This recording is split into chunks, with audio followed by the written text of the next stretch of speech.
నంద్యాల జిల్లా ఉయ్యాలవాడలో వైసీపీ రీలే నిరాహార దీక్షలు చేపట్టింది. ఫీజు రీయింబర్స్మెంట్, నిరుద్యోగ భృతి బకాయిల విడుదల కోరుతూ వైసీపీ నేతలు ఆందోళనకు దిగారు. మాజీ ఎమ్మెల్యే గంగుల విజేంద్రరెడ్డి నేతృత్వంలో ఈ నిరసన కార్యక్రమం జరిగింది. డిఎస్సీలో అక్రమాలు జరిగాయని విజేంద్రరెడ్డి ఆరోపించారు. దీనికి బాధ్యత వహిస్తూ మంత్రి లోకేష్ రాజీనామా చేయాలని డిమాండ్ చేశారు. అనంతరం దీక్షలో పాల్గొన్న కార్యకర్తలకు నిమ్మరసం ఇచ్చి విరమింపజేశారు.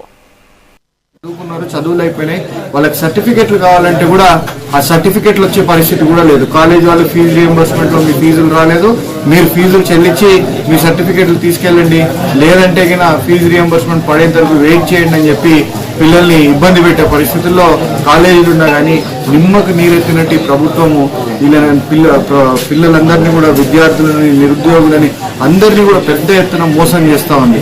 ఇది ప్రజల్లోకి తీసుకెళ్లాలా, విద్యార్థుల్లో ఇంకా చైతన్యం తీసుకురావాలని చెప్పేసి ఈ 4 రోజులు రిలే నిరాహార దీక్ష, అదేవిధంగా 10వ తారీఖున ప్రతి తాలూకా హెడ్ క్వార్టర్లో భారీ ర్యాలీలు చేపట్టడానికి ఈ ప్రోగ్రాం ఎంచుకోవడం జరిగింది.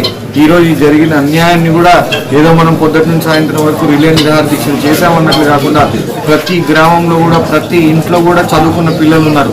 వాళ్ళందరికీ కూడా తెలియాలి ఈ ప్రభుత్వం ఏ విధంగా మోసం చేసింది అని చెప్పేసి. ఈరోజు ప్రతి ఒక్కరిని మోసం చేస్తూ ఉన్నారు ఈ తెలుగుదేశం ప్రభుత్వం.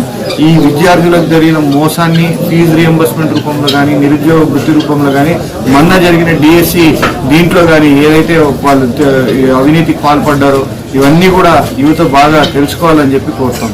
చదువుకున్నారు, చదువులు అయిపోయినాయి, వాళ్ళకి సర్టిఫికెట్లు కావాలంటే కూడా ఆ సర్టిఫికెట్